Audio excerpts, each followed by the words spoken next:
मंगलमय मंगल करण वीतराग विख्यात, नमो ताहि जाते भय आदि महा, हरि मंगल करि हो करण को काज, जाते मिले समान सब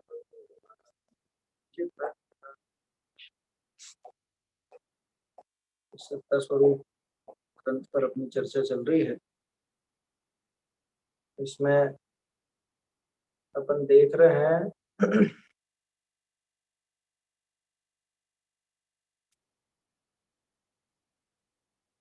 इसमें बात चल रही है कि मनुष्य पना पाकर के भी इसको तत्व विचार का अवसर, तत्व निर्णय का अवसर मिलना कितना दुर्लभ है।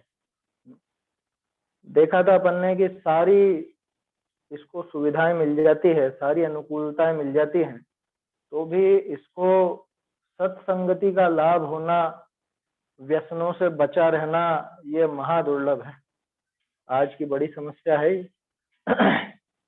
उसके अलावा उन सबसे बच भी जाए, सही मार्ग में आ भी जाए, तो भी इसको देव का निर्णय नहीं होता।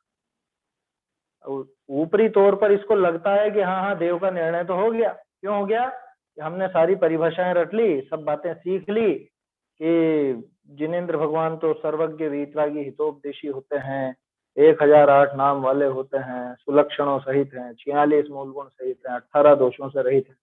ये सब सीख ली, उसी अनुसार बोलता रहता, उनका निर्णय नहीं करता। अगर ये थोड़ा बहुत विचार भी करे, तर्क और युक्ति भी लगाए, तो उतनी ही लगाता है जैसा शास्त्रों में लिखा है। माने वो जो अनुमान का प्रयोग ये करता है, हेतु वगैरह का प्रयोग करता है, वो भी लिखे हुए ही बाँच लेता, लिखे हुए के अनुसार ही इसके प्रयोग करता है। माने अगर इसको परीक्षा भी करनी है तो शास्त्रों में जैसी बताई वैसी की वैसी कर लेता, उसके अलावा अलग से कुछ विचार इसको नहीं चलता, अलग से विचार नहीं करता। पूरा वो रटंत विद्या के सहारे ही ये सोचता है कि मैंने निर्णय कर लिया, जबकि वहां पे भाव भाषण जरूरी है, भाव भाषण होना जरूरी है। भाव भाषण के बिना वो काम नहीं हो सकता। वो निर्णय खुद को करना जरूरी है, परीक्षा उस अनुसार करना जरूरी है। देखो, शुरुआत तो शास्त्रों में जैसा लिखा है उसी अनुसार होगी, है ना। प्रारंभिक विचार तो वैसे ही रहेंगे, तर्क और युक्तियां भी वैसी रहेंगी जो आचार्य ने दी, लेकिन उन तर्क और युक्तियों के सहारे आगे खुद का भी तो ज्ञान चला है। जैसे अपन देखते हैं श्रुत ज्ञान किसे कहा जाता है? कि श्रुत ज्ञान उसका नाम जो मति ज्ञान पूर्वक जाने हुए पदार्थ को और विशेष, उसके संबंध में और विशेष जाने, उसका नाम श्रुत ज्ञान है। ये देखते हैं ना अपन। तो ऐसे ही यहाँ पे इसने जो शास्त्रों से जाना, अथवा जो हेतु अनुमान आदि का प्रयोग शास्त्रों में किया गया, उसी अनुसार, उसी के देखा देख ये अगर समझ लो वहां पे प्रयोग करता है, शुरुआत में करे जहां तक तो दिक्कत नहीं है, लेकिन अगर उसके हिसाब से ये और विशेष प्रयोग नहीं चलाता और परीक्षा नहीं करता, अपने दिमाग से निर्णय करने का प्रयास नहीं करता, तो इसको वास्तव में देव का सही सही श्रद्धान नहीं हुआ। कितनी बड़ी बात लिख दी थी इनने तो, कि बाह्य गुणों से व्यवहार रूप वस्तु का युक्ति पूर्वक निर्णय भी कर लेता है, परंतु निश्चय आश्रित सच्चा स्वरूप नहीं भाषित होता, तब तक वह मिथ्या दृष्टि है। लो, तब तक वो मिथ्या दृष्टि ही है। आया समझ? वह मिथ्या दृष्टि कह रहे हैं उसको, किसको? कि जो शास्त्रों को बराबर पढ़ रहा है और बराबर शास्त्रों में जैसे लिखा है वैसे ही तर्क और युक्ति का प्रयोग करके अपनी परीक्षा कर रहा है और सोच रहा है कि मैंने तो परीक्षा कर ली सच्चे देव। वो मिथ्या दृष्टि। क्यों? उसका कारण भी दिया था कि आगम आश्रय जो हेतु बनाया इसने, आगम का सहारा लेना, ये जो हेतु बनाया, ये वास्तव में विरोध सहित सबाध हेतु है। इसमें बाधा आ जाती। क्यों आ जाती है बाधा? परसों बात की थी ना अपन ने, बाधा क्यों आ जाती है आगम आश्रय हेतु में? क्योंकि आगम का आश्रय अगर ये कारण माना जाए, अगर आगम के आश्रय को ही कारण माना जाए, तो आगम के आश्रय की काट करने वाले दूसरे आगम प्रस्तुत कर दिए जाए। आगम का आश्रय क्या सोच के लिए इसने कहा, ये लिखा है बस वैसा का वैसे ही हमको मानना है, वैसे ही परीक्षा करनी है। तो कल से कोई दूसरा आएगा और वो कहेगा कि उसमें ऐसा लिखा है, हमने तो ऐसा पढ़ा, ये देखो इस शास्त्र में तो ऐसा लिखा है। जैसे परसों भी अपन ने बात की थी, और भी अनेक बार आपको ऐसे प्रसंग देखने को मिलेंगे। कहीं तो कहा जाएगा कि जैसे पान अभक्ष है, और कहीं किसी शास्त्र में कहेंगे दिन में 3 बार पान खाओ, कोई समस्या नहीं। ऐसी विपरीतता है। तो आगम आश्रय अगर अकेला अपना हेतु रहे, परीक्षा का हेतु सिर्फ आगम आश्रय बनाया जाए, तो उसमें तो विरोध खड़ा हो जाता है, वहां तो बाधा आ जाती है, अपने आप ही बाधा आ जाती है। इसलिए खुद ही अपने को बुद्धि लगा करके निर्णय करना पड़ेगा। ये पैराग्राफ अपना पूरा हो गया था, अब इसके आगे अपने को देखना कि आज तक क्या मिथ्या दशा हुई। दृष्टि ही है लगा दिया, मिथ्या दृष्टि ही है। हाँ ही है ना, अच्छा ये इसके अंदर नहीं है। हाँ वो क्या ई की मात्रा पे तो ध्यान गया, ही पर ध्यान नहीं गया, लेकिन सही है, ही लगाइए इस पर, ही जोर देता। मिथ्या दृष्टि ही है, वास्तव में मिथ्या दृष्टि ही है। जब तक इसने सही सही निर्णय नहीं किया है, तब तक मिथ्या दृष्टि ही है। ऐसे ही है ना, ऊपर वाली पंक्ति है ना, नीचे से तीसरी, ऐसा निर्णय नहीं करता, तो वहां पे नहीं कर जाएगा। पिड़ावा उसमें दिया है भरतपुर वाली में ये लाइन, ऐसा निर्णय नहीं करता है ना, तो नहीं हाँ। कट जाएगा। ये चीज भरतपुर वाली में दी है ये पंक्तियां। अच्छा ये जो इसमें आई है, ठीक है। हाँ ये चीज देखने रहेगी, उस दिन भी बात हुई थी कि ये 2 लाइनें बिल्कुल अलग आ गई थी यहाँ पे। इसमें तो ऐसा था, आगम आश्रय हेतु, युक्ति हेतु पूर्वक ज्ञान नहीं करे और कई हेतु युक्ति भी सीख ले है, तो आगम में कहा हेतु स्यों ही निश्चय करी, वस्तु स्वरूप ठीक भया मान ले। तो जिनमत में आगम आश्रय हेतु सबाद कया है, परंतु जिनमत में आगम आश्रय हेतु नहीं, तो नहीं क्यों कटेगा यहाँ, अगर ये वाक्य सही है जब तो नहीं आ जाएगा यहाँ। स्वानुभव बिना किस अपेक्षा अबाध व सबाद है, ऐसा निर्णय नहीं करता।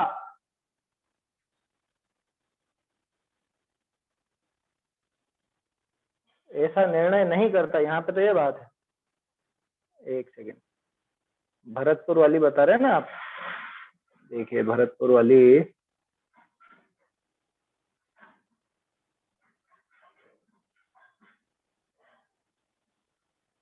भरतपुर वाली में चौथी लाइन, 21 पेज, पृष्ठ 21।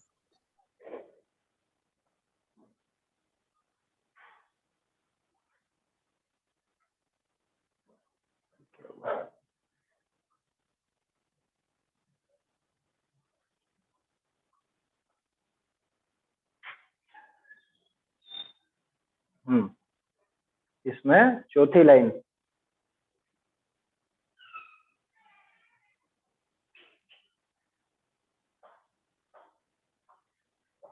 पत्र 21। हाँ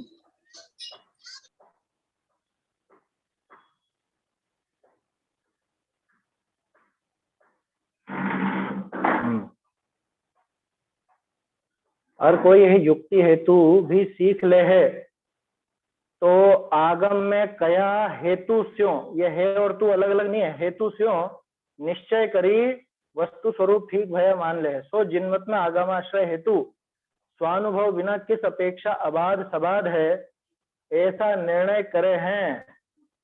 यहाँ पे तो नहीं है, लेकिन वो नहीं वाला बैठेगा नहीं, क्योंकि इसकी जो कमी दिखाई जा रही है यहाँ पर, ये निर्णय नहीं करता, इस तरह की बात है यहाँ। तो जिनमत में आगम आश्रय हेतु स्वानुभव बिना किस अपेक्षा अबाध व सबाध है, ऐसा निर्णय करे हैं। बहुरी कोई जीव बाह्य गुणनी करी, व्यवहार रूप वस्तु का युक्ति पूर्वक निर्णय भी कर ले है। नहीं मतलब नहीं तो लगना चाहिए, ऐसा लगता है यहाँ पे ये वाक्य में छूट गया, क्योंकि ये वाली जो प्रतिलिपि है इसमें अशुद्धियां बहुत हैं। लिखावट तो साफ है, लेकिन बहुत से शब्दों में, जैसा भी हेतु देखा होगा तो है अलग है और तू अलग लिखा हुआ है वहां। तो इस तरह से अशुद्धियां तो बहुत है उसके अंदर, इसलिए उसको पूरी तरह अपन वैसा नहीं मान सकते। इसको और भी देखेंगे, अब उसका तो तरीका यही है कि एकाध प्रति कोई और मिले ना तो कुछ मिलान हो पाए, और प्रति पुरानी हो तो मिलान हो सकता है। बाकी मुझे तो ये लगता है ये जो पिड़ावा वाली प्रति लिखी है ये इसमें ज्यादा सटीक है ये पंक्ति, कि भाई वो हेतु आगमाश्रय हेतु तो सबाध कहा है, इसमें वस्तु स्वरूप का, एक सेकंड, यहाँ पे जो बात आई थी स्वानुभव बिना, यहाँ पे स्वानुभव वाली बात नहीं है, क्योंकि देव का निर्णय है। देव के निर्णय में स्वानुभव हो कि स्वानुभव से रहित हो वो वाली बात नहीं चलेगी, इसलिए ये पंक्ति थोड़ी सी गड़बड़ लगती है। अब कोई और प्रति भी मिले तो उसमें देखा जाए, देखेंगे आगे कुछ होगा तो।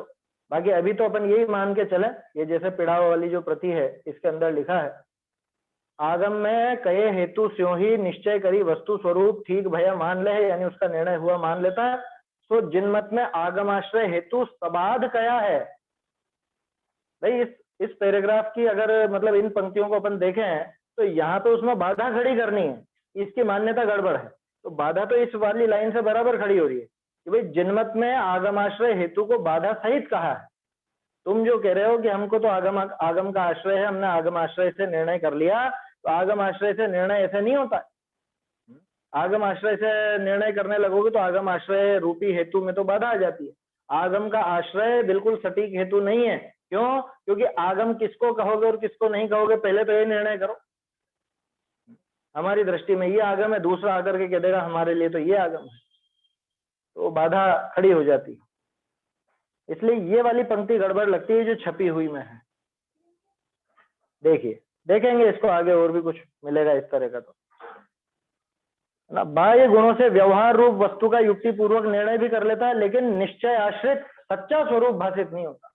यानी व्यवहार रूप तो निर्णय हो गया इससे व्यवहार रूप निर्णय हो गया, माने बाहरी गुणों से तो इसने परीक्षा कर ली, बाहरी गुणों से तो इसने वैसा स्वरूप स्वीकार कर लिया, लेकिन निश्चय नय से जैसा कहा गया है वैसा इसको स्वरूप भली भांति भाषित नहीं हुआ। क्योंकि तो निश्चय से क्या बात हो गई इसे, अपन ने परसों भी बात की थी कि वस्तु निश्चय व्यवहार से नहीं होती है ना, लेकिन निश्चय में वो कथन करता है जो वस्तु का सच्चा स्वरूप। इसलिए बाह्य गुणों से ये निर्णय करता है, व्यवहार का निर्णय करता है, और निश्चय नय आश्रित जो कथन है उसको नहीं जानता, अथवा निश्चय नय से आश्रित वो सच्चा स्वरूप जो देव का है उस सच्चे स्वरूप को स्वीकार नहीं करता, उसे ग्रहण नहीं करता, तो ये इसका सच्चा निर्णय नहीं हुआ, ये अभी भी मिथ्या दृष्टि ही बना। इसलिए क्या करना कि ये हमको वस्तु स्वरूप समझना पड़ेगा कि जिनेंद्र देव निश्चय नय से उनका क्या स्वरूप, माने निश्चय नय जिनेंद्र देव के बारे में क्या कहता है, उस हिसाब से परीक्षा होकर के अपना निर्णय बनेगा तो वो निर्णय सच्चा कहलाए। तोड़रमल जी ने बताया था ना, परीक्षा करे, कहां तक करे कि जब तक अपना निर्णय वो जिनागम की परिपाटी से नहीं मिले तब तक ऐसी विधि करता रहे। जैसे वो रोज नामचे का उदाहरण था कि वो बराबर नहीं मिले जब तक, तब तक वो मिलान करता रहे। तो मिलान किससे करना है? देखो बहुत बड़ी गड़बड़ है। हम लोग क्या करते हैं, हाँ ये तो निश्चय की बात है, लेकिन व्यवहार से ऐसा भी तो है, तो व्यवहार से तो हमारा हो गया मिलान। व्यवहार से मिलान नहीं करना है, व्यवहार मिलान करने की चीज नहीं है। व्यवहार सिर्फ समझने के लिए, कहने के लिए काम में आता है, उससे मिलान करने जाओगे तो पूरा उल्टा हो जाएगा। क्यों हो जाएगा? क्योंकि व्यवहार में सटीक कथन करता ही नहीं, व्यवहार में सच्चा कथन करता ही नहीं है, वो तो कुछ संयोग से, कुछ लाग लपेट से इस प्रकार से कथन करता। तो इसलिए ये अपने को समझना चाहिए कि जब तक वो निश्चय न्यायाश्रित देव का स्वरूप इसके निर्णय में बराबर नहीं आया, तब तक तो ये मिथ्या दृष्टि ही। कह रहे एक देव के स्वरूप के निर्णय नहीं होने में मिथ्या दृष्टि की। हाँ, क्यों? क्योंकि देव, शास्त्र, गुरु ये तो धर्म के ठिकाने हैं, ये तो मूलभूत वस्तु है, इनके आधार से तो धर्म है।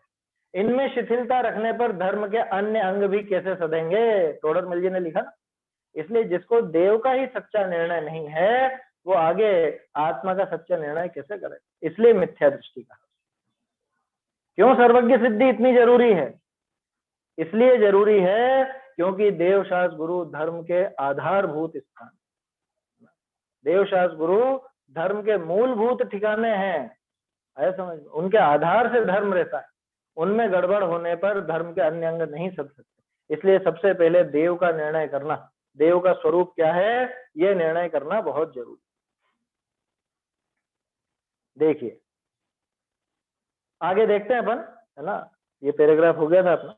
33 नंबर पेज पर छपी हुई पुस्तकों में 33 नंबर है, और हस्तलिखित प्रति में ये 20 नंबर पेज का 20 पत्र का आखिरी हिस्सा है। ऐसे इस संसार में अनंतानंत काल पर्यंत परिभ्रमण करता करता ही काल व्यतीत भया, सो अब तुमको कहे है जो इतनी बातनी का तुम अब अवश्य ठीक कर लियो।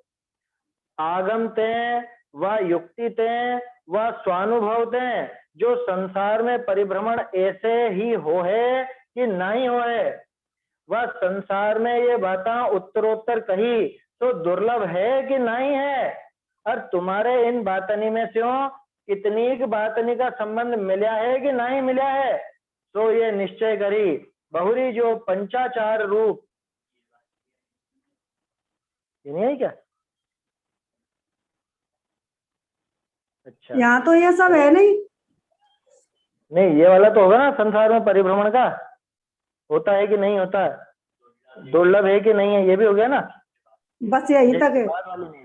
हाँ, दुर्लभ है कि नहीं है, और तुम्हारे इन बातनी में से कितनी बात का संबंध मिला है कि नहीं मिला है, ये लाइन छूट गया है ना। अभी देखते हैं, पैराग्राफ पढ़ लेते हैं फिर और जोड़ते हैं इनको। तो यह निश्चय करी बहुरी जो पंचाचार रूप जो आत्महित का करने वाला धर्म, ताकि एक देशता भी बनवा योग्य है कि नहीं है, तो अब तुमको अनद्य वसाए गहली रहना योग्य नहीं। यह मनुष्य पर्याय रूप रस पावना, मनुष्य पर्याय रूप रस पावना बहुरी दुर्लभ है, पीछे पछताओगे तो किछु भी गरज सरने की नहीं। अनंतानंत जीव ऐसे ही है, दुखी हुआ काल पूर्ण करे है, तो तुम ये अवसर पाया है, और मनुष्य पर्याय उच्च कुल बड़ी आयु पांचों इंद्री पूर्ण भले क्षेत्र का वास व भली संगति का मिलना व पाप से भय उपजना व धर्म बुद्धि आवना व अन्य निमित्तनी की वासना का न होना, श्रावक कुल का पावना व साचे शास्त्रनी का सुनना व साचे उपदेश दाता का संबंध मिलना व साचा मार्ग का आश्रय मिलना व देवादिक के निकट आप दर्शन पूजा इत्यादि करना व भक्ति रूप व आस्तिक्य रस रूप परिणाम का होना इत्यादि उत्तरोत्तर महादुर्लभ है। तो इस काल में भी महाभाग्य के उदय करी सर्व बात पाई है, तो तुमको पूछिए है। ये तो आगे का पैराग्राफ आगे दिखता है ना। चलिए इस पैराग्राफ को देखते हैं पहले। तो कितने 2 लाइन छूटी, इसमें 4-5 लाइन छूटी, कोई बात नहीं, अभी मिलान करते। ऐसे इस संसार में अनंतानंत काल पर्यंत परिभ्रमण करता ही काल व्यतीत भया। इस तरह से जैसे ऊपर दिखाया पिछले 2-3 पेज में, है ना, तिर्यंच गति, देव गति, नरक गति, मनुष्य गति, ये चारों का दिखा दिया ना, और इसमें उत्तरोत्तर दुर्लभ तो अभी दिखा दी। तो ऐसे इस संसार में अनंतानंत काल तक परिभ्रमण करते करते ही काल व्यतीत हो। बोलो, बीत्यो अनंतो काल यह मेरी अशुचिता ना गई, बोलते हैं ना रोज। तो ये काल व्यतीत हुआ, सो अब तुमको कहे, देखना कुछ याद आएगा मोक्ष प्रकाश। सो अब तुमको कहे जो इतनी बातनी का तुम अब अवश्य ठीक कर लियो, क्या इतनी बातों का अवश्य निर्णय कर लो। आगम ते व युक्ति ते व स्वानुभव ते, कहाँ पे पढ़ा है? अरे संसार इसमें समय सार में है ना, आगम से, हेतु से, स्वानुभव से, युक्ति के अवलंबन से, बराबर उपदेश से, वो सारी चीजें हैं तो सही। चौथी गाथा में आगम से, युक्ति से, स्वानुभव से संसार में परिभ्रमण ऐसे ही हो है कि नहीं हो है, ये निर्णय करो। जैसा हमने यहाँ पे बताया वैसा तुमको दिखता है कि नहीं दिखता? तोडरमल जी ने भी ऐसे ही पूछा था, है ना? भाई जो दुख तुझे दिखाए हैं वो तुझ पर बीते हैं कि नहीं, गंभीरता से विचार कर। ऐसा लिखा ना तोडरमल जी ने, कि जो भी हमने दुख दिखाए हैं चारों गतियों के, शायद दूसरे अधिकार की पंक्ति है, वो सब तुझ पर बीते हैं या नहीं बीते हैं? परिभ्रमण ऐसे ही होए कि नहीं होए? वह संसार में ये बातें उत्तरोत्तर कही सो दुर्लभ है कि नहीं है? ये अपन ने देखा ही है, मनुष्य गति में कितनी कितनी चीजें कैसे कैसे दुर्लभता है। गर्भ में जीवित रह जाना और गर्भ से सकुशल बाहर आ जाना, उसके बाद बचपन में भी ठीक ठाक रह जाना, बड़ा हो जाना, अच्छी आयु और अच्छा शरीर मिल जाना, इंद्रियों की निरोगता मिल जाना, इंद्रियों की परिपूर्णता मिल जाना, ये सब चीजें उत्तरोत्तर दुर्लभ है या नहीं है? इसके अलावा भी और देखा था अपन ने, श्रावक कुल मिल जाना, जैन कुल मिल जाना है? या वहां पे सत्संगति का मिलना, व्यसनों से बचा रहना, पाप का भय होना, धर्म बुद्धि होना, ये सब उत्तरोत्तर जो दुर्लभ दिखाया, ये विचार करो कि वास्तव में दुर्लभ है या नहीं। ये निर्णय कोरा लिखा है इसलिए नहीं कि हाँ हाँ साहब बहुत दुर्लभ, बहुत दुर्लभ, बहुत दुर्लभ। दुर्लभता लगती क्यों नहीं है फिर? दुर्लभता लगती क्यों नहीं है अपने को? दुर्लभ है ये निर्णय किया, इसका क्या मतलब? दुर्लभ है ये निर्णय हो जाए तो फिर उससे बचने, मतलब उसका पूरा सदुपयोग करने का उपाय करें। जो दुर्लभतम वस्तु प्राप्त हुई है तो उसका सदुपयोग करने का प्रयास करेगा ही करेगा। और तुम्हारे इन बातनी में से कितनी बातनी का संबंध मिला है कि नहीं मिला, ये वाली लाइन नहीं होगी, है ना? दुर्लभ है या नहीं है, बस इसके बाद अपने को लिखना है। लिखो,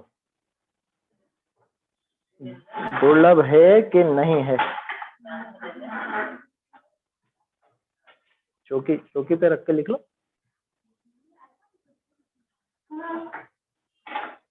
अरे वो हटा के, रेल हटा के रख लो, किताब सीधी रख लो।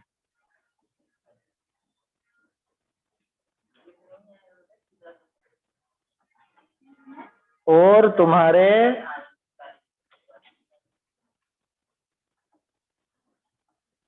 इन बातों में से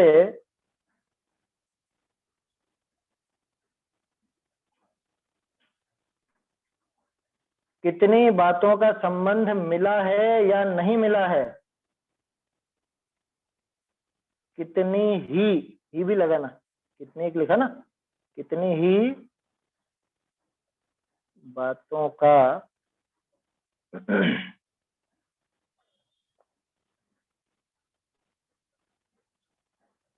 संबंध मिला है या नहीं मिला है?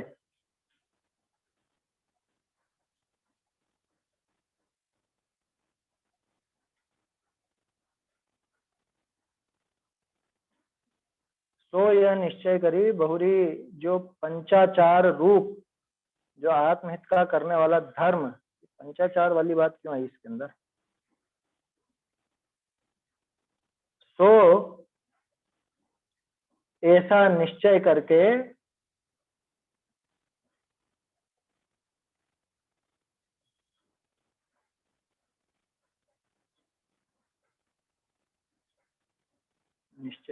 अभी पंचाचार शब्द दिया है तो अपन तो लिख लो अभी। जो पंचाचार रूप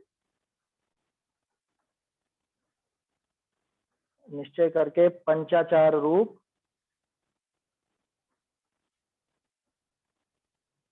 आत्मा का हित करने वाला धर्म का,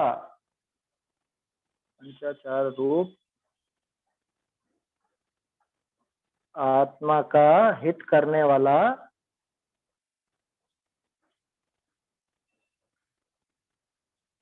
करने वाले धर्म का, करने वाले धर्म का एक देश भी बनने योग्य है कि नहीं?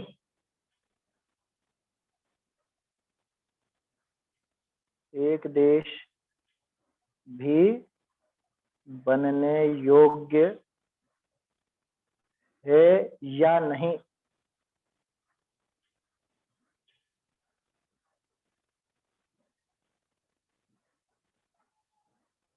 ठीक है ना, बस इसके बाद जुड़ जाएगा वो। अब तुमको अनध्यवसायी रहना योग्य नहीं है, ठीक है। इसके अलावा तो मेरे ख्याल से और पंक्तियां तो नहीं थी जो छूटी होंगी। क्या कहा भाई, ये जो दुर्लभता हमने दिखाई, वो दुर्लभता तुमको भाषित होती है या नहीं, पहली बात तो ये।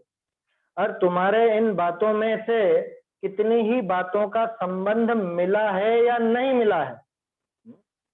ये जो हमने बातें बताई थी दुर्लभता की, इनमें से कितनी बातों का हमको संबंध मिल गया? अरे सारी तो मिल गई है। जो जो दुर्लभता दिखाई थी, है ना, हम जीवित हैं, अभी बैठे हैं, आयु भी अच्छी है, शरीर भी ठीक ठाक है ना, और पांचों इंद्रियां बराबर काम कर रही हैं। थोड़ा बहुत कोई उस पर जोर मत देना कि आंखों पे चश्मा लगा है या थोड़ा सा ऐसा, वो मामूली चीजें हैं, वो ऐसी नहीं है कि उससे बाधा आवे। वो अपने को निर्णय करने में कोई बाधा नहीं आएगी उससे। चश्मा हो या थोड़ा सा कम सुनाई देता हो या है, ठंड ज्यादा लगती है, गर्मी ज्यादा लगती है, ये कोई विशेष बाधा नहीं, इसमें आसानी से समझ में आने जैसा। तो इनमें से हमको कौन कौन सी बातें नहीं मिली, जो दुर्लभ थी वो नहीं मिली हो, वो बताओ। हमको जैन कुल भी मिल गया, हमको सच्चे देवशास गुरु भी मिल गए, हमको सच्चे गुरु भी मिल गए, कुंद कुंदाचार्य देव और समझाने वाले टोडरमल जी, भागचंद जी जैसे गुरुदेव, जैसे बाबूजी जैसे, ये भी मिल गए। एक और बात, सबसे विशेष बात जो अपने को लगी थी, व्यसनों की रुचि नहीं है, ये भी बात हो गई अपने, है ना। तो ये सब, क्योंकि मुझे नहीं लगता कोई स्वाध्यायी जी वैसा हो जिसको व्यसनों में विशेष रुचि वर्तती है, व्यसनों में बुद्धि जाती, पाप से भयभीत नहीं रहता, ऐसा नहीं लगता। तो इनमें से तो लगभग 99% काम तो हो गया। थोड़ा बहुत वो जैसे न्याय ग्रंथों के हिसाब से वो इसको तर्क और युक्ति करना आता है कि नहीं आता, वो छोड़ देना। बाकी तो इसको तत्व निर्णय लायक तो सारी चीजें मिल चुकी हैं। कौन सी चीज ऐसी है जो बहुत दुर्लभ है और इसको नहीं मिली? दुर्लभ से दुर्लभ वस्तु हमको प्राप्त हो चुकी हैं, वो सारे संयोग मिल चुके हैं। और तुम्हारे इन बातनी में से कितनी एक बातनी का संबंध मिला है कि नहीं मिला है? मिला ही है। तो यह निश्चय करी, ये पूरा इसका निर्णय करके बहुरी जो पंचाचार रूप आत्महित का करने वाला धर्म, अब ये थोड़ा उस पर आ रहे हैं, है ना। ये मुनिराज का जो पंचाचार रूप चारित्र है, पंचाचार रूप आचरण है, जिससे कि आत्महित होता है, उस धर्म का एक देश, उस धर्म की एक देशता भी बनवे योग्य है या नहीं, वो हो सकती है कि नहीं हो सकती अपने जीवन में? है, इतनी तो सामर्थ्य है, इतना तो कर सकता है ये जीव, है ना। शारीरिक सामर्थ्य की बात कर रहा हूँ, देखो भावों में तो अभी वैसी विशुद्धि नहीं आई हो, लेकिन इतनी सामर्थ्य तो अभी है कि एक देश तो उसका पालन कर सकता है। श्रावक का धर्म है, एक देश में क्या है, पंचाचार तो मुनिराज के, और उसका एक देश भी, एक देश तो श्रावक बनेगा, तो वो बनने लायक है या नहीं है? ये तो है। सो अब तुमको अनध्यवसायी गहली रहना योग्य नहीं। देखो अपने गेलिया बोलते हैं ना, गेलिया किसको कहते हैं? गेलिया, ये थोड़ा बुद्धि में कम हो, समझता नहीं हो, उसको गेला कहा जाता है। ये गेला, ये इससे बना गहल से, ऐसा गहल बोलते हैं ना, नींद, प्रमाद, नशा छाया हो, उसको भी गहल कहते हैं। तो ये गहलीपना, ये गहलीपना मतलब ये अनध्यवसाय रूप गहलीपना, ये बुद्धि नहीं चलाना चाहता, विचार नहीं करना चाहता, निर्णय नहीं करना चाहता, ऐसा गहली रहना योग्य नहीं है। यह मनुष्य पर्याय रूप रस पावना बहुरी दुर्लभ है। बहुरी मतलब फिर, यहाँ पे बहुरी का अर्थ फिर है। यह मनुष्य पर्याय रूप रस, रस क्यों लिखा है यहाँ? मनुष्य पर्याय, यहाँ भी रस ही क्या? हाँ, मनुष्य पर्याय रूप रस, तो मनुष्य पर्याय क्या रस है क्या?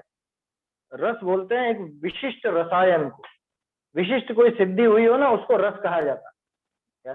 तो मनुष्य पर्याय तो अपने आप गतियों में श्रेष्ठ गति है, यहाँ से तो मोक्ष की प्राप्ति की जा सकती है। तो ये मनुष्य पर्याय रूप रस जो मिल गया है, ये बहुरी दुर्लभ है, वापस दुर्लभ है मिलना। अभी तो मिल गया इसको जैसे थे, अभी तो इसने थोड़ा बहुत कुछ पिछला ऐसा पुण्य था, पुण्य का उदय था, तो मिल गया आसानी से, लेकिन अब वापस मिलना दुर्लभ है। इसलिए अपने को अनध्यवसाय रूप गहली रहना योग्य। कौन सा अनद्य? अच्छा हाँ, अनध्यवसायी गहली, गहली लिख लो, अनध्यवसायी के साथ जोड़ लो। या गहल रूप लिख लो, समझ में नहीं आया तो गहली, है ना, गहली से समझ में आ जाएगा।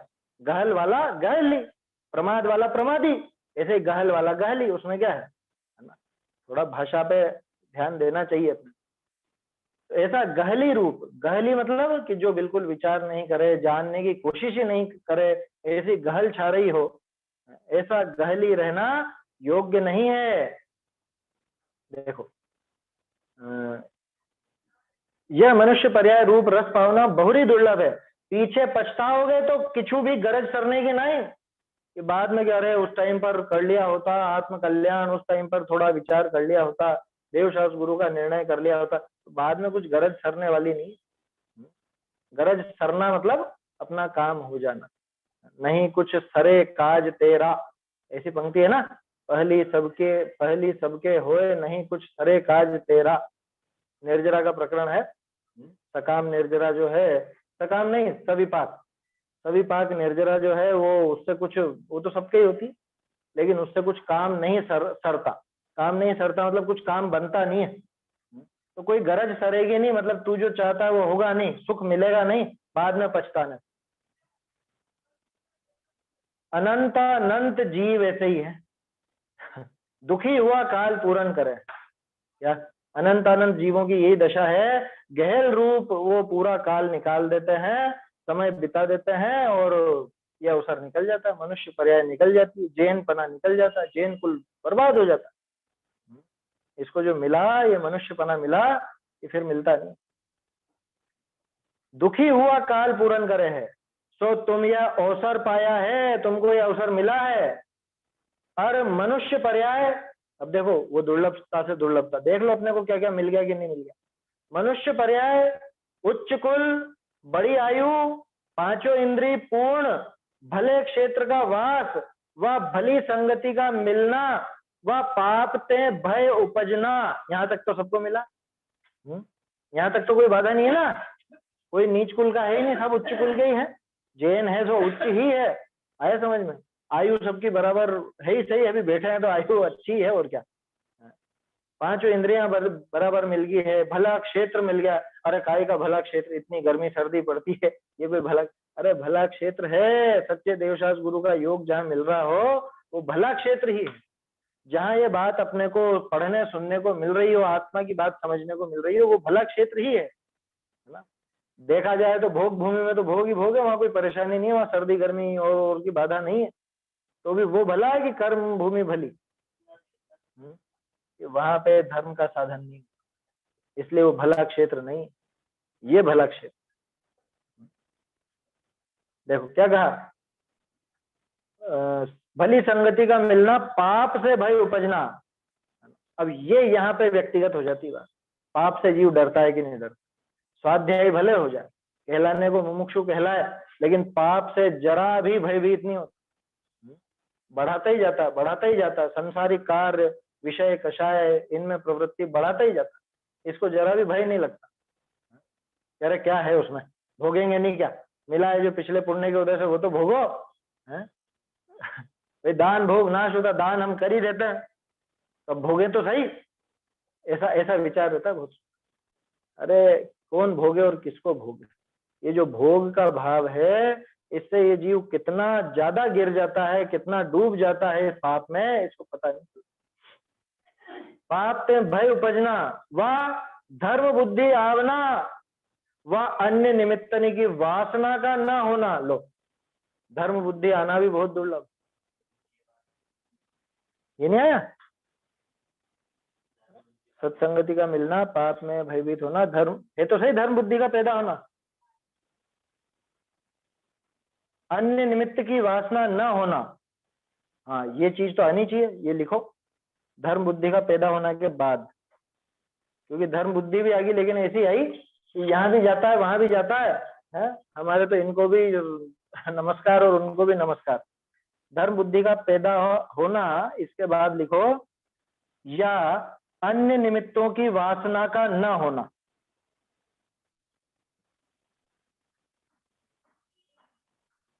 अन्य निमित्तों की वासना का न होना,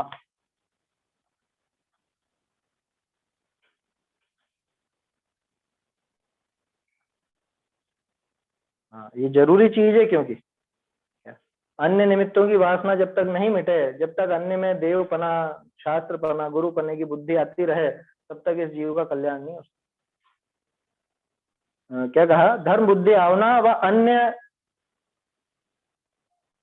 एक मिनट, अन्य निमित्त नहीं है ये, अन्य मतनी की वासना का ना होना, अन्य निमित्तों नहीं है, अन्य मतों की, मतों कर लो, निमित्तों काट के, ये पढ़ने में गलत आ गया जल्दी जल्दी में। वैसे निमित्त भी शब्द भी चल जाता, लेकिन ठीक है, मतों से स्पष्ट हो जाएगा, क्योंकि बहुत सौ को अन्य मत की भी वासना रहती है। अब यहाँ अन्य मत में क्या लगाना?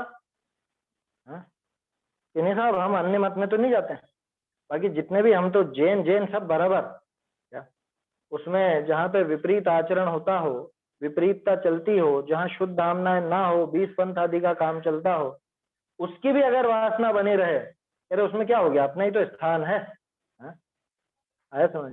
अपना ही तो स्थान है, ऐसा कहते हैं ना बहुत से, अपने ही तो है, ये भी जैन है, अपन भी जैन है, उसमें क्या? ये भी अन्य मत की वासना समझना कि भाई ये वीतरागता रूप जो पूजन पद्धति है उसको भी मान लेता है, और जहाँ राग द्वेष की पूजन पद्धति है उसको भी मान लेता है, इसको वासना पड़ी हुई है। यहाँ के प्रोग्राम में भी जाता है, वहां के प्रोग्राम में भी जाता है, हम तो सब जगह जाते हैं, हमारे तो कोई किसी से झगड़ा नहीं। अरे यहाँ झगड़े और बिना झगड़े की बात नहीं है, यहाँ पे मति स्थिर होने की बात। इसको सच्चे देव का स्वरूप, सच्चे धर्म का स्वरूप ख्याल में है भी या नहीं, इसका विचार क्या चलता है? वह धर्म बुद्धि आवना व अन्य मतनी की वासना का न होना, वासना का न होना, श्रावक कुल का पाना, वह साचे शास्त्रनी का सुनना। लो, श्रावक कुल तो मिल गया, लेकिन सच्चे शास्त्रों का सुनना है। बोलो, अब इसमें दो बातें विचार करने की हैं। एक तो अन्य खोटे शास्त्र भी सुन ले वे उसी रूप में, जैसे कि इनको सुनने का अर्थ पढ़ना सुनना सब लगा लेना, अभ्यास करना। एक तो ऐसा कि जो खोटे शास्त्रों को भी पढ़ ले और इनको भी पढ़ ले। दूसरा ऐसा कि पढ़े तो जैन शास्त्रों को ही, लेकिन उसको ये विचार नहीं कि इनमें जैनपना है भी या नहीं। क्या मतलब? अरे जैसे अपन ने देखा ना, जैन मत में बहुत से मिलावटी ग्रंथ हो गए, मिलावटी शास्त्र हो गए, उनको भी ये तो देखो, जैन शास्त्र ये भी अपने ही लिखे हुए हैं, अपने आचार्यों के लिखे हुए हैं, ये भी अपने जैन मत में ही 400-500 साल 600 साल पुराने हैं। ऐसा विचार कर उनको भी, उनका भी अभ्यास रखता है, श्रद्धा पूर्वक अभ्यास रखता है, ध्यान रखना, श्रद्धा पूर्वक अभ्यास रखे तो साचे शास्त्रनी का सुनना व साचे उपदेश का संबंध मिलना, सच्चे उपदेश का संबंध मिलना, ये भी बहुत दुर्लभ। एक मिनट, उपदेश का नहीं है ये, वह साचे उपदेश दाता का संबंध मिलना। सच्चे उपदेश दाता कौन? सच्चे उपदेश दाता कौन है? तोडरमल जी, भागचंद जी जैसे, ये सच्चे उपदेश दाता है। आया समझ? ये आप और मेरी बात नहीं है क्या? यहाँ कोई उपदेश वाली बात है ही नहीं, अपन तो चर्चा कर रहे हैं इस ग्रंथ।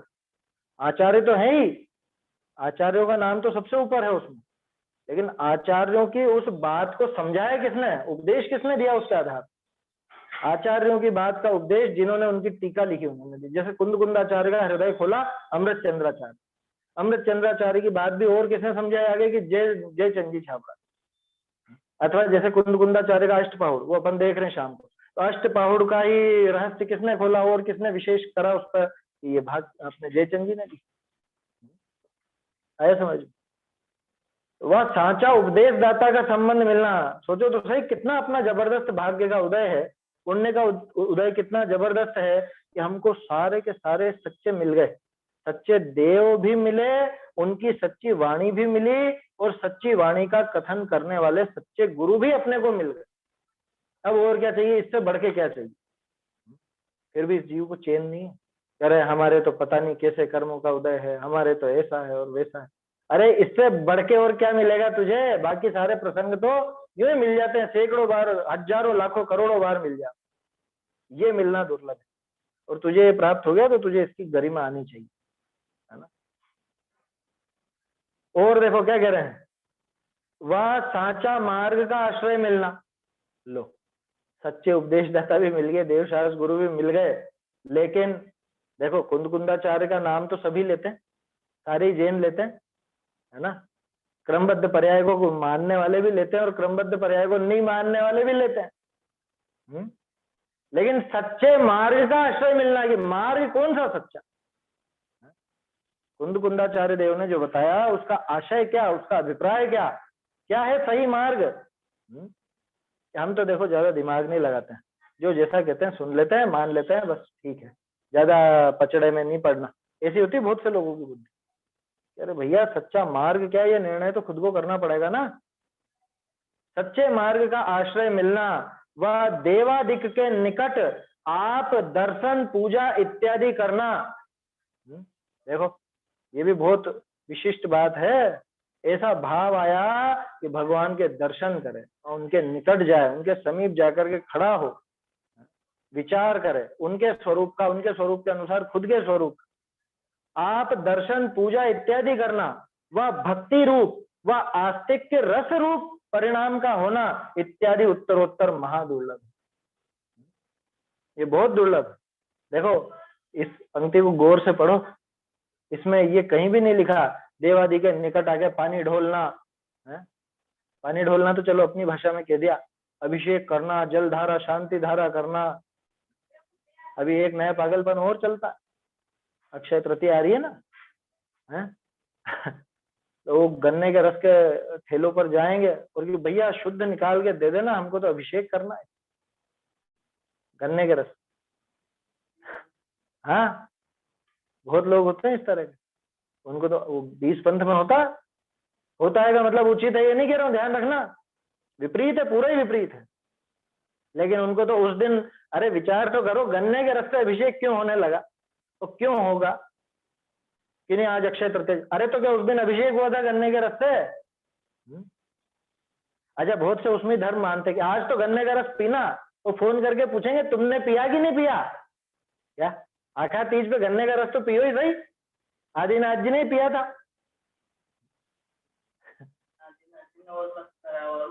वो नहीं दिखेगा, आदिनाथ जी ने कैसे दीक्षा ली, कितना तप किया, वो नहीं दिखेगा, उन्होंने गन्ने का रस पिया ये दिखेगा। तो इसकी दृष्टि कहाँ है? ये भोगों पे से दृष्टि हटती नहीं है। ये महापुरुषों को देख के भी अपनी गलीच वृत्ति नहीं छोड़, उसमें भी ये उसी चीज का पोषण करता है। क्या मुझे जो पसंद है ना बस वही चीज देखूंगा मैं, तो मुझे तो गन्ने का रस पसंद है, तो बस आदिनाथ जी का गन्ने का रस देखूंगा मैं। आदिनाथ जी ने कितना तप किया है वो नहीं देखूंगा। हाँ तो क्या कहा, देवादि के निकट आप दर्शन पूजा इत्यादि करना। मेरे को तो बात इस पर आई थी कि अगर ये बाकी चीजें जरूरी होती तो लिखते ना यहाँ, जो अपन बात करते हैं कि भाई प्रतिमा का प्रयोजन क्या है, प्रतिमा का प्रयोजन दर्शन करो, पूजन करो, उनके स्वरूप को समझ करके उनको ध्यान करके अपने स्वरूप का ध्यान करो, ये है प्रयोजन। देवादिक के निकट आप दर्शन पूजा इत्यादि करना, वह भक्ति रूप व आस्तिक के रस रूप परिणाम का होना। यहाँ रस रूप का अर्थ रुचि रूप है ना, नहीं रस आना चाहिए क्योंकि वो रुचि वाली बात आती है उसमें। देखो भक्ति रूप व आस्तिक्य रस रूप, आस्तिक्यता लिखा है ना, आस्तिक्यता के बाद रूप के पहले जोड़ लो, आस्तिक्यता रस रूप। रस से समझ में नहीं आया तो रुचि लिख लो, कोई दिक्कत नहीं, एक ही बात है। तो ऐसी भक्ति का परिणाम होना, उछलता हुआ परिणाम, भक्ति का ऐसा उछलता हुआ परिणाम हृदय में हो। कैसा उछलता हुआ कि नाचने गाने लग जाए, जोर जोर से बजाने लग जाए, वैसा नहीं, उनके स्वरूप की भक्ति इसके हृदय में उतरे, वो स्वरूप की महिमा आवे, तो अपने आप ही इसका मतलब हृदय प्रफुल्लित हो। नाच गाने की बात नहीं तो डीजे लगा देंगे वहीं पे भक्ति के नाम। इन सब का होना इत्यादि उत्तरोत्तर महादुर्लभ है, बहुत बहुत मुश्किल से मिलता है। सो इस काल में भी, इस निकृष्ट पंचम काल में भी महाभाग्य के उदय करी सर्व बात पाई है। अब बोलो, ये कहा था ना इन्होंने, निर्णय करो कि तुमको इनमें से किन किन का संबंध मिला कि नहीं मिला। अब देख लो इतनी बातें जो अपन ने कही, मनुष्य पर्याय से लगा के ये भक्ति रस रूप आस्तिक के रस रूप परिणामित होने वाली बात, इनमें से कौन सी बात हमको नहीं मिली, किसका संबंध नहीं मिला? इत्यादि उत्तरोत्तर महादुर्लभ है, सो इस काल में भी महाभाग्य के उदय करी सर्व बात पाइए है, सो तुमको पूछिए। अब बहुत तगड़ा प्रश्न करेंगे आगे, क्यों जाता भैया तू मंदिर, किसके दर्शन करने जाता है? क्या कारण है? वो सारी बातें आएंगी, उसको तो अपन कल देखेंगे, है ना। अभी तो समय हो गया है। बढ़िया प्रकरण है ये, बहुत विचार का प्रकरण है। अब सर्वज्ञ सिद्धि भी प्रारंभ होगी, इसलिए अब थोड़ा और स्थिर होकर के सुने। एक चीज और, आज ये जो जूम पर आप लोग जुड़े होंगे तो इसमें कोड नहीं डालना पड़ा होगा, आज कम ही लोग जुड़ पाए। उसका कारण ये है कि वो कोड हटा दिया गया, तो उसकी वजह से वो जो आईडी वाले जूम पर जिनकी आईडी बनी है वो ही लोग उसमें जुड़ पाएंगे, ऐसा इसमें हुआ है। तो मुझे लगता है कि ये शायद ज्यादा दिक्कत वाली बात रहेगी, बहुत लोग इसमें नहीं जुड़ पाए जूम में। तो कल से वापस वैसी व्यवस्था कर देंगे, लेकिन उसके अंदर आपको पासकोड डालना पड़ेगा, बात ना, पासवर्ड डालना पड़ेगा। और भी किसी को कुछ समस्या हो तो पहले भी मैंने मेरा नंबर दिया था, उस पर आप सूचित कर सकते हैं, जैसी भी व्यवस्था होगी। किसी के पास लिंक नहीं हो तो मेरे नंबर पर सूचित कर सकते हैं, है ना। 70-140-72-331 70-140-7233 इस नंबर पर आप सूचित कर सकते हैं अगर लिंक वगैरह आपको चाहिए तो। पासकोड वही है 1008 वो रहेगा, उसे डालकर आप इसमें जुड़ सकते। आगे की चर्चा कल। पेज नंबर 29 पे भी है ना थोड़ा सुधार देखने में आया था, जैसे इसमें है ना 29 पर 29, 27-28 में तो बहुत ज्यादा है, 29 पे हो जाएगा अभी। 29 पे है ना सबसे ऊपर वाली पंक्ति में दब आया था, इच्छा दब जाती, सबसे ऊपर वाली पंक्ति है ना उसमें आया हाँ, था इच्छा रुक जाती है, दब जाती है। हाँ, दब जाती है रुक जाती है तो थोड़ा एक जैसा ही है ना, वो तो और चल है ना जाएगा। दूसरे पैराग्राफ में चौथी पंक्ति है ना, इन कार्यों को अंगीकार करते हैं, तो उसमें आया था कि चलाकर आगे होकर अंगीकार करते हैं, कोई भी है हाँ, ना वो तो कर्म। जुड़ेगा, वो चीज तो जुड़ेगी। वो इसमें नहीं जुड़ी थी। हाँ, चलाकर कर लीजिए। तो 29 नंबर पेज पर दूसरा पैराग्राफ, 29 पेज में दूसरा पैराग्राफ, उसकी और चौथी दूसरे पंक्ति। पैराग्राफ की 8वीं पंक्ति है ना, हाँ, उसमें लौकिक आएगा, कदाचित तुम लौकिक, उनको हट जाएगा, कदाचित तुम लौकिक विषय सुख का करता तथा फिर लौकिक जुड़ेगा, रोगादिक विघ्नों का हरता मानकर। नहीं, लौकिक एक ही जगह आएगा फिर, कदाचित तुम उसमें उनको दोनों लौकिक जगह आया विषय है। सुख का करता। हाँ, वो हो गया होगा, प्रतिलिपिकार ने लिख और दिया उसके होगा, नीचे तो वाली हो जाता है। पंक्ति में आएगा पूर्वोपार्जित कर्म के उदय के अधीन, उदय के लगेगा उसमें। पूर्वोपार्जित कर्म के, हाँ, उदय जुड़ जाएगा, ठीक है, उदय शब्द उचित है। उस टाइम पर ध्यान क्यों नहीं गया अपना इस पर? उस समय आपने म्यूट कर रखा था सबको। अच्छा, नहीं मैं तो म्यूट नहीं करता हूँ, चलिए कोई बात नहीं, अच्छा है। देखिए इसमें 29 नंबर पेज पर दूसरा पैराग्राफ, दूसरे पैराग्राफ में चौथी पंक्ति, इन कार्यों को, मिल गया, इन कार्यों को चलाकर, चलाकर माने आगे होकर, स्वयं आगे होकर के अंगीकार करते हैं। उसके उदय बाद के इसी लिखा है ना, पैराग्राफ उसके नीचे आ जाएगा दुखादिक व विघ्नादिक। कहाँ पे? उदय के लिखा है ना आपने, उसी के नीचे है ना दुख, हाँ हाँ वहां पर आ हाँ जाएगा दुख आदिक और विघ्न आदिक। हाँ, वो तो आदि शब्द है, उसमें ऐसी दिक्कत नहीं है। दुख आदि व विघ्न आदि, इसी के नीचे वाला है ना। इस प्रकार दुख आदि व विघ्न आदि का स्वरूप जानो, आदि चल जाएगा उसके अंदर, कोई दिक्कत नहीं। आदि। और इसके बाद 8वीं पंक्ति, कदाचित तुम उनको, आखिरी आखिर में 8वीं पंक्ति में कदाचित तुम उनको, फिर लौकिक जोड़ लो,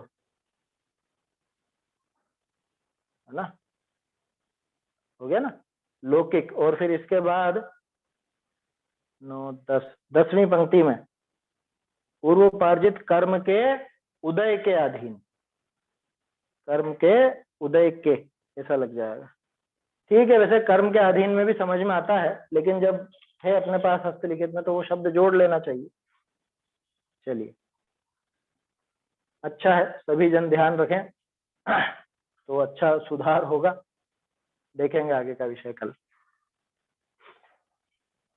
निज निधि निज में बताई यह अनंत उपकार है, इसके लिए जिन वाणी माँ को वंदना शत बार है, वंदना शत बार है।